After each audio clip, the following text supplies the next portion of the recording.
दोस्तों, आज मैं तुमसे एक छोटी सी बात कहने जा रहा हूँ, लेकिन यह बात उतनी छोटी नहीं है जितनी सुनने में लगती है। तो बात यह है कि हर किसी के पैर छूना बंद करो। यह सुनकर अजीब लगेगा, शायद गुस्सा भी आए, क्योंकि बचपन से तुम्हें यही सिखाया गया है कि बड़ों के पैर छुओ, गुरुओं के पैर छुओ, साधुओं के पैर छुओ। और इस बात को तुम्हारे भीतर इतनी गहराई से बैठा दिया गया है कि अब तुम बिना सोचे, बिना समझे ऑटोमेटिक झुक जाते हो।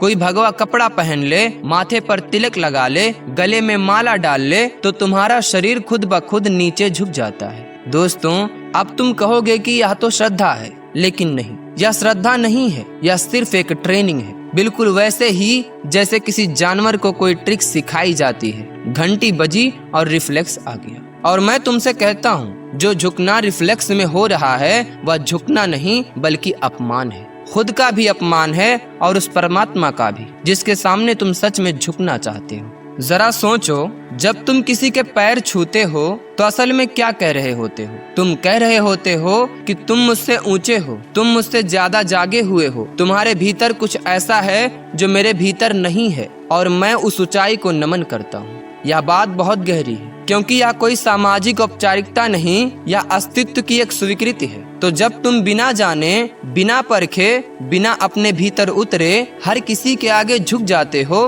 तो तुम इस स्वीकृति को सस्ता कर देते हो। तुम इसे बाजार का माल बना देते हो, जो हर गली, हर नुक्कड़ पर आसानी से मिल जाती है। दोस्तों, एक कहानी सुनो। एक गांव था। उस गांव में एक आदमी रहता था, जो रास्ते में जहां भी कोई भगवा कपड़ों वाला दिख जाए बस झुक जाता। साधु दिखा तो झुका, संत दिखा तो झुका, कोई माथे पर राख मले दिख गया तो सीधा घुटनों के बल गिर जाता। एक दिन गांव के एक शातिर चोर ने यह सारा तमाशा देखा और उसके दिमाग में एक आइडिया आया। अरे, यह तो सम्मान पाने का सबसे आसान रास्ता है। अगले दिन उसने एक भगवा चादर ओढ़ ली, माथे पर राख मल ली, हाथ में कमंडल उठाया और गांव के बीचों बीच जाकर बैठ गया। बस खेल शुरू हो गया। लोग उसके पास आने लगे, झुकने लगे, पैर छूने लगे। कोई फल दे गया, कोई पैसे रख गया, कोई अपनी समस्याएं सुनाने बैठ गया।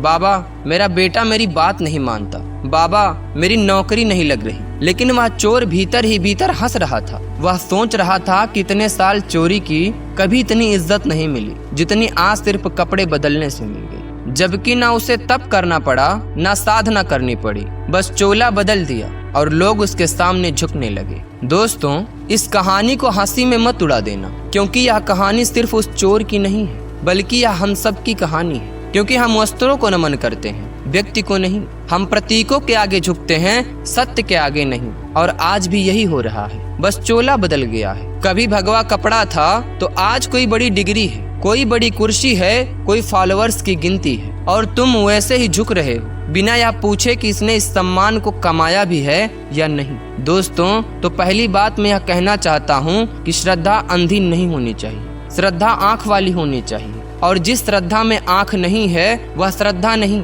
अंधविश्वास है। तुम्हें परखना होगा कि किसके सामने झुकना है और किसके सामने नहीं। और यह परखना अहंकार नहीं है, यह विवेक है। भगवान बुद्ध ने भी अपने शिष्यों से यही कहा था, मेरी बात को भी मत मानो सिर्फ इसलिए कि मैंने कही है। पहले उसे अपनी कसौटी पर कसो, अपने अनुभव से गुजारो, तब स्वीकार करो। दोस्तों, जो बात बुद्ध ने अपने लिए भी कहा वह तुम हर किसी के लिए क्यों भूल जाते हो? तुम बुद्ध की मूर्ति के आगे झुकते हो पर बुद्ध की सीख को भूल जाते हो। यही सबसे बड़ी विडम्बना है। अब यहाँ एक खतरा भी है और मैं उसे साफ कर देना चाहता हूँ। दोस्तों, यह मत सोच लेना कि मैं तुमसे कह रहा हूँ कि अकड़ जाओ, किसी के आगे मत झुको, अहंकारी हो जाओ। नहीं, क्योंकि जो व्यक्ति सच में विनम्र है वह हर किसी के आगे झुक भी सकता है, क्योंकि उसके भीतर झुकने से कोई हानि नहीं होती, उसका अहंकार आहत नहीं होता। लेकिन जो झुक रहा है सिर्फ इसलिए कि समाज ने सिखाया है, आदत से, दिखावे से, लोग क्या कहेंगे इस डर से, वह झुकना पाखंड है। फर्क समझो, झुकना बुरा नहीं है, बल्कि यंत्रवत झुकना बुरा है। नमन बुरा नहीं है, बिना जागे हुए नमन बुरा है। मैंने देखा है, लोग अपने माता पिता के पैर छूते हैं बिना यह जाने कि उन्होंने प्रेम दिया या सिर्फ जन्म दिया। वे गुरु के पैर छूते हैं बिना यह परखे कि वह गुरु सच में जागा हुआ है या सिर्फ एक व्यवसाय चला रहा है। वे नेताओं के पैर छूते हैं, अफसरों के पैर छूते हैं, बॉस के आगे झुकते हैं, क्योंकि डर है, स्वार्थ है, काम निकलवाना है। दोस्तों, यह श्रद्धा नहीं, यह राजनीति है। और राजनीति को धर्म का चोला मत पहनाओ। अब जरा एक और गहरी बात समझो। जब तुम बिना परखे हर किसी के आगे झुकते हो तो तुम असली गुरुओं का, असली संतों का, असली प्रेम का अपमान करते हो। क्योंकि जो सम्मान सस्ते में बट रहा है वह अनमोल नहीं रह जाता। जिस माला को हर कोई पहन ले वह माला अपना मूल्य खो देता है। वैसे ही अगर तुम्हारी श्रद्धा हर किसी पर बरस रही है समान रूप से, बिना भेद के, तो समझ लो वह श्रद्धा नहीं बल्कि वह आदत है। क्योंकि श्रद्धा तो चुनाव मांगती है, श्रद्धा तो जागरूकता मांगती है। अब सवाल उठता है तो फिर परखे कैसे,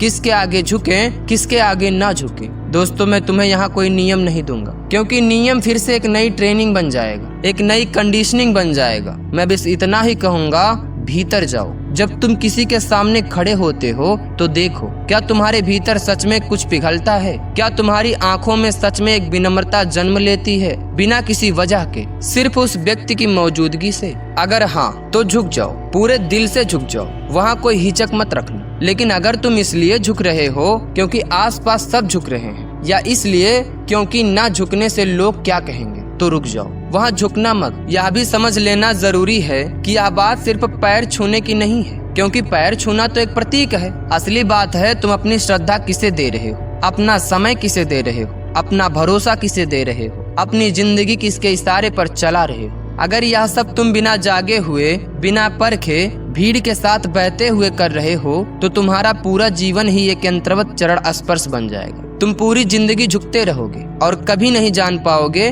कि तुमने सच में किसी के आगे झुककर कुछ पाया या सिर्फ उसके घुटने घिसे। दोस्तों, संत कबीर ने कहा है, गुरु और कुम्हार में यही फर्क है, गड़गड़ काटे खोट। गुरु तुम्हें गढ़ता है, तुम्हारी खोट निकालता है। लेकिन आज गुरु बनना सिर्फ एक बिजनेस मॉडल बन गया है और भक्त बनना एक फैशन ट्रेंड। हर कोई किसी न किसी के चरणों में बैठना चाहता है, क्योंकि खुद अपने पैरों पर खड़े होने का साहस किसी में बचा ही नहीं है। दोस्तों, यह साहस की कमी है जो तुम्हें हर किसी के आगे झुका देती है। तुम सोचते हो झुक जाने से जिम्मेदारी किसी और पर चली जाती है। अगर मैं किसी गुरु के चरणों में समर्पित हो जाऊं तो अब मुझे खुद सोचना नहीं पड़ेगा, खुद जागना नहीं पड़ेगा, वह गुरु मुझे तार देगा। दोस्तों, यह पलायन है, यह भक्ति नहीं है। तो मैं तुमसे फिर से कहता हूँ, हर किसी के पैर छूना बंद करो। यह मत सोचना कि हर भगवा वस्त्र के पीछे कोई जागा हुआ व्यक्ति है। यह मत सोचना कि हर बड़ी उम्र के पीछे बुद्धिमत्ता है। यह मत सोचना कि हर बड़े पद के पीछे कोई सम्मान के योग्य व्यक्ति है। परखो, ठहरो, भीतर जागो और तब निर्णय लो। और अगर तुम्हारा निर्णय हो कि झुकना नहीं है तो निडर होकर मत झुको, भले पूरी दुनिया झुक रही हो। और अंत में एक बात और, जब तुम्हें कोई सच में मिल जाए जिसके सामने तुम्हारा अहंकार खुद ही पिघल जाए, जिसके सामने झुकना तुम्हें बोझ नहीं मुक्ति जैसा लगे, तो वहाँ रुकना मत, वहाँ हिचकना मत, वहाँ सोचना मत कि लोग क्या कहेंगे, और वहाँ तुम पूरे हृदय से झुक जाना। क्योंकि वह झुकना तुम्हें ऊपर उठाएगा, तुम्हें छोटा नहीं करेगा। क्योंकि असली नमन कभी छोटा नहीं करता, असली नमन तो विराट बना देता है। अब याद रखना, वह नमन दुर्लभ होना चाहिए, सस्ता नहीं, चुना हुआ होना चाहिए, थोपा हुआ नहीं, जागा हुआ होना चाहिए, नींद में किया हुआ नहीं। दोस्तों, तो आज इतना ही।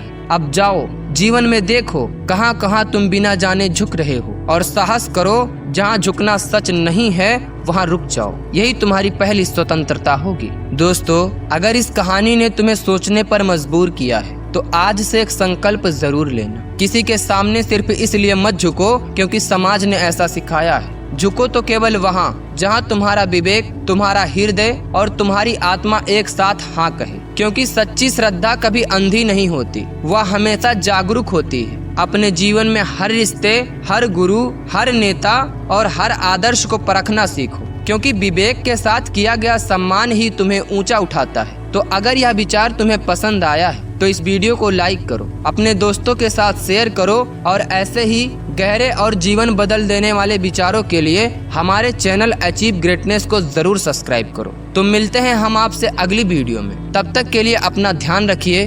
धन्यवाद।